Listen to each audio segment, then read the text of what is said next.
Vous voyez, la maladie de Parkinson est une pathologie neurodégénérative qui est en fait, sur le plan purement technique, un déficit de dopamine, un neurotransmetteur qui n'est plus actif.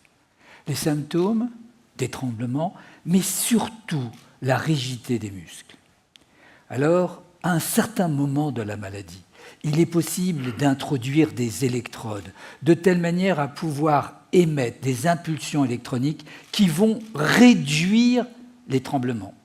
Et à ce moment-là, le patient est dans une situation telle qu'il retrouve des gestes qu'il avait définitivement perdus en l'état des thérapies chimiques.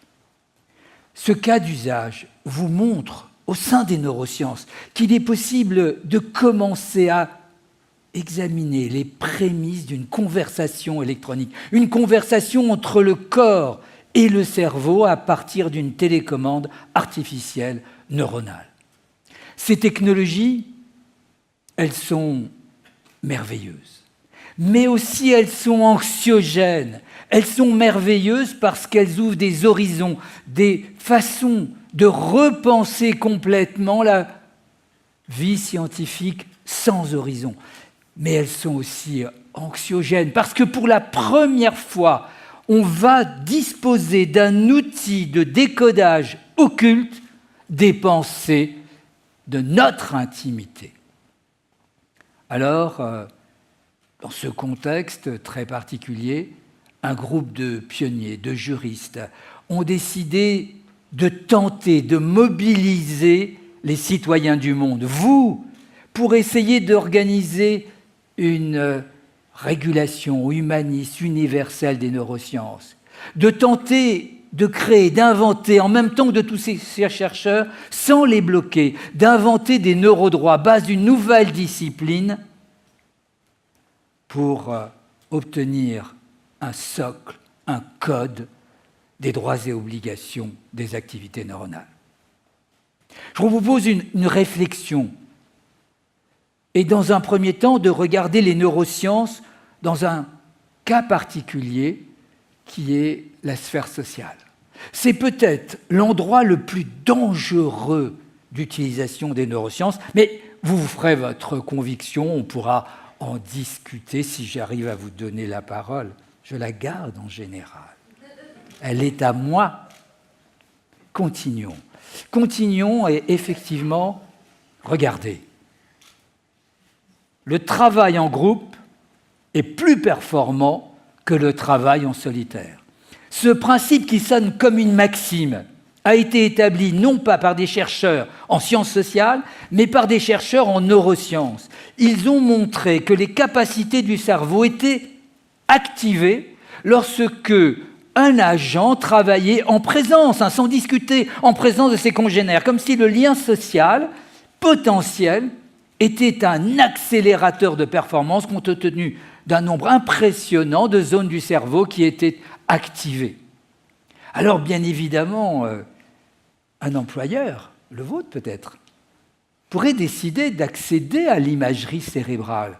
On me dira, on peut refuser, bien évidemment. Oui, mais il y aura bien un candidat qui voudra proposer son image cérébrale de telle manière à démontrer l'adaptation avec sa compétence sur le poste qui lui est proposé. Il y a là un vrai danger, car en accédant à l'imagerie cérébrale, pour on condamne tous. La façon de décoder, premier élément, imagerie cérébrale de la pensée, c'est le risque d'entrer au plus profond de notre intimité.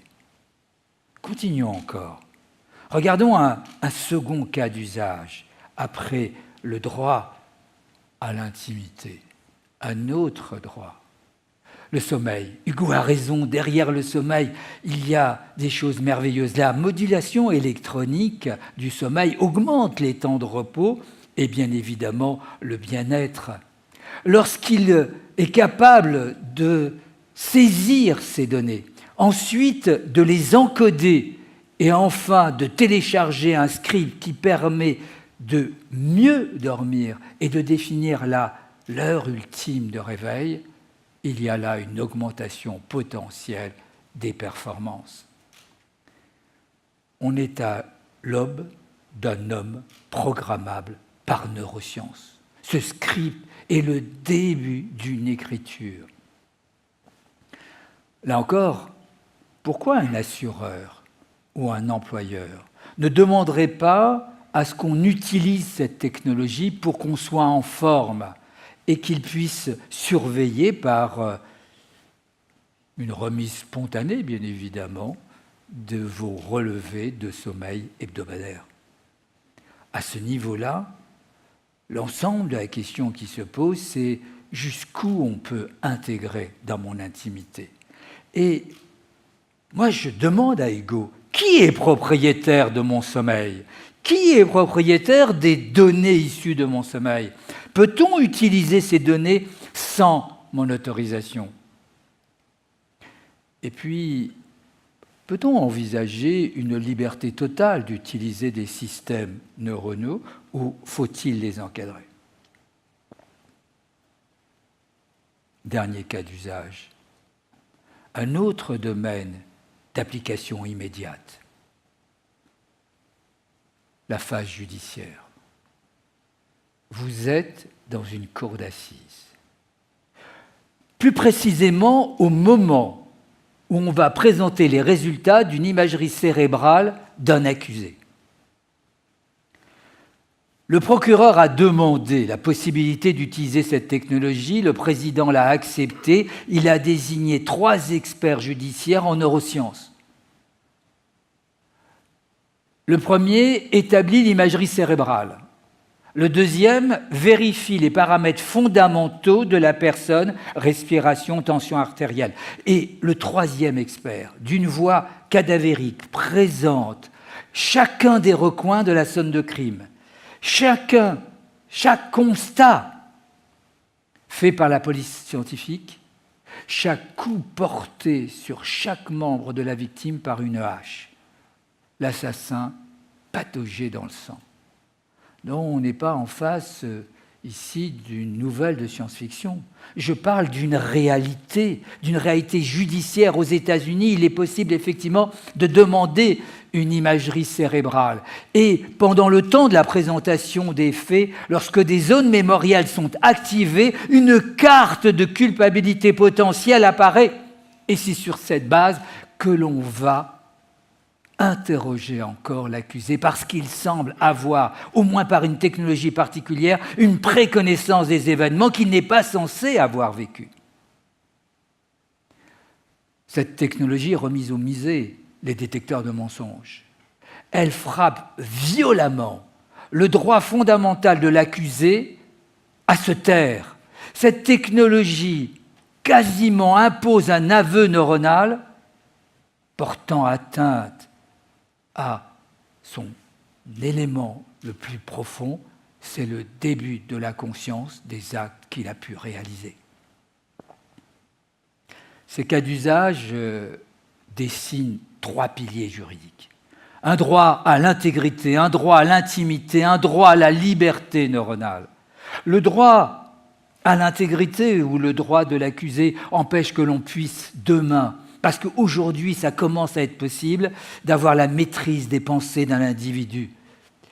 La situation est importante en termes de questionnement juridique. Il ne faut pas réguler trop tôt, mais laisser effectivement cette technologie se développer sans contrôle, c'est une vraie question que je vous pose. Ne doit-on pas protéger l'intégrité biologique du cerveau ? La situation, elle n'est pas si théorique que cela. Aujourd'hui, en laboratoire, des chercheurs ont montré qu'ils savaient injecter des rêves artificiels dans le cerveau des souris. Le droit à l'intimité ou le questionnement des neurosciences sociales, c'est aujourd'hui le droit à la dignité, qui est le droit le plus important avec la Charte des droits fondamentaux en Europe. Elle n'est pas suffisante. Il faudra nécessairement créer un droit à l'intimité qui fait que toute possibilité de comprendre les pensées doivent obligatoirement s'appuyer sur un consentement libre, éclairé, préalable et écrit. Enfin, sans aller dans la question difficile de l'eugénisme technologique, la liberté d'utiliser des prothèses neuronales, qu'elles soient physiques ou virtuelles, pose la question du droit à la liberté pour chacun d'entre nous de développer un cerveau augmenté. Le monde de demain, les bâtisseurs du XXIe siècle seront les codeurs. L'avenir est entre les mains de ceux qui codent le futur. Et il faudra intervenir. Les codes informatiques, se mélangeant avec les codes neuronaux, doivent nécessairement respecter des exigences d'une neuroéthique, telles que, par exemple, un code sans algorithme liberticide, un code sans algorithme occulte, un code conçu éthique by design. Intervenons parce que, ne vous méprenez pas, les neurosciences permettront et commencent déjà à permettre de coder certains éléments de la pensée. Cela va favoriser en lecture, mais bien évidemment en écriture, l'intervention sur le cerveau. On est au début d'un homme hybridé, mais aussi d'un homme encodé, jurassique de l'esclavage technologique.